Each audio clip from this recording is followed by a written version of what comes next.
I am Laurel Murley, and I am Florida Panhandle Technical College.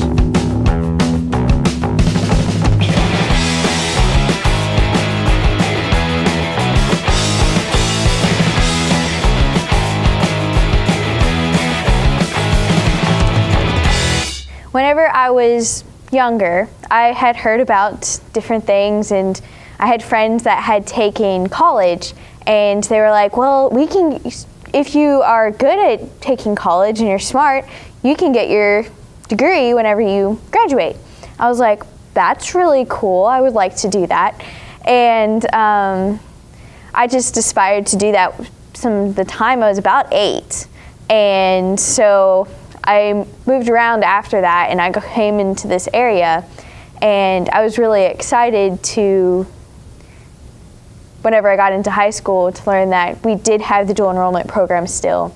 And so I talked with my teachers and talked with some of the guidance counselors, and I didn't get into college because I took college before I came here. I had taken the PERT test instead of taking the ACT in order to get into college. Most people take the ACT whenever they're in high school instead, but the PERT was free and it was faster to get it in time for taking my classes. So I passed the test for those, and I took some college, and then whenever I got to my junior year, I took a lot of online classes through the colleges, and I found that I really didn't care for that a whole lot. And it just continued until about halfway through my senior year, and I was kind of getting annoyed with my college, and I was like, I'm tired of taking online classes. And I went to my guidance counselor and I was like, is there anything else that I could do? And she mentioned that there was a drafting program over at the time, Washington Holmes Technical Center, which is now Florida Panhandle Technical College. And at first I was like, what is that? What is drafting? I'd never heard of it. And so I talked with her, and she was like, well, there's a couple girls in your grade that are in the class too. And then she went on to explain that drafting was a study of architectural stuff where you design buildings, and I was like, that sounds boring. But I came a couple different days, because I didn't have full days at the high school anyways, to the college to interview pretty much the instructors of different courses. I went around and I was like, hi, I'm Laurel, what's your classes? What is it about?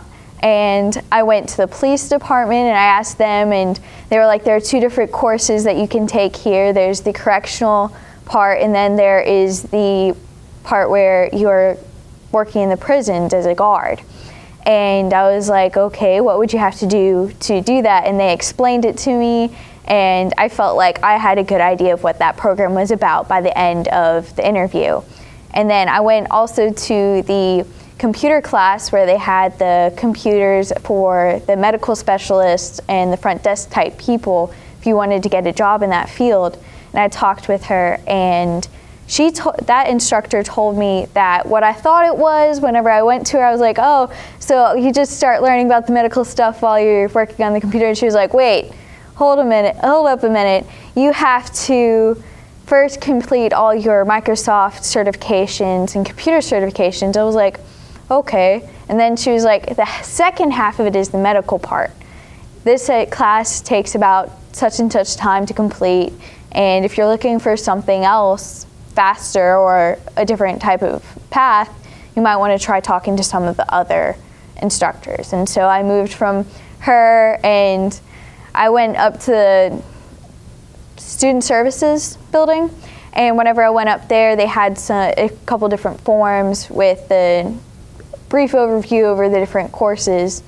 And so I looked through some of those, found a couple that interested me, asked where they were at, and I ended up in Miss Taylor's drafting classroom, and I ended up asking her, okay, what are you guys doing? And she explained it to me, and she showed me a couple of different students as they were working, their different drawings, how you have books that you're supposed to read, and that there's the NCCER, which is for safety whenever you're on a construction site. And then there was the core program, which is our Autodesk certification that you get. And then there's also additional programs that you can get certifications in that really aren't, you don't have to have them, but they are way better to have because it's more employable for you.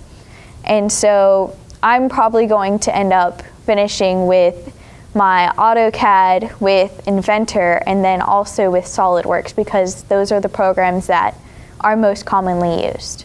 I'm not considered dual enrolled because I just graduated high school, but because it is the summer term, you guys don't have the FAFSA. It doesn't apply, the Pell Grants don't apply for the summer term unless they'll apply, but you have to wait until you have your 150 hours after you graduate high school. Like you restart on your hours for counting for the financial aid when you graduate. So I won't get my first Pell check until August because the summer term is only 120 hours. Whenever I went to do my financial aid, they have different days whenever they have senior days over at my high school, and they allowed you to come in and do it then if you wanted to. I did not take advantage of those days. I was busy enough with other things like college here. I also am involved in a lot of leadership type or not really programs, but clubs and stuff. So I was really busy. But whenever I got home, you can go up onto the website, and I'm pretty sure it's www.fasfa.org. It's something like that. You can Google it, really simple. And you go in and you fill out your name. It normally needs your social security number. Normally, if you're not dependent, you will have to put in your parents' information for whoever claimed you on their tax forms. And whenever you finish filling that out, they'll normally tell you, okay, you're probably going to be awarded with this amount, and you put what schools you're planning on attending, and you go to the school and you fill out their application forms. And I came here, I filled those out. There's a proof of residency form that you have to turn in, and whenever you go up to the financial aid office here, there's two ladies that might help you. They will give you a paper to sign. Okay, you and your parent need to sign that you are dependent on them, and you'll have to sign a form. Okay, how much are you eligible to receive?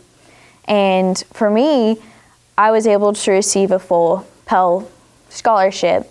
Plus, I also learned about the Florida Panhandle Technical College Foundation Scholarship at my high school, and I turned that in too. And then I took the ACT, and I scored a 27 on my first time. So I was able to apply for the Bright Futures Scholarship also.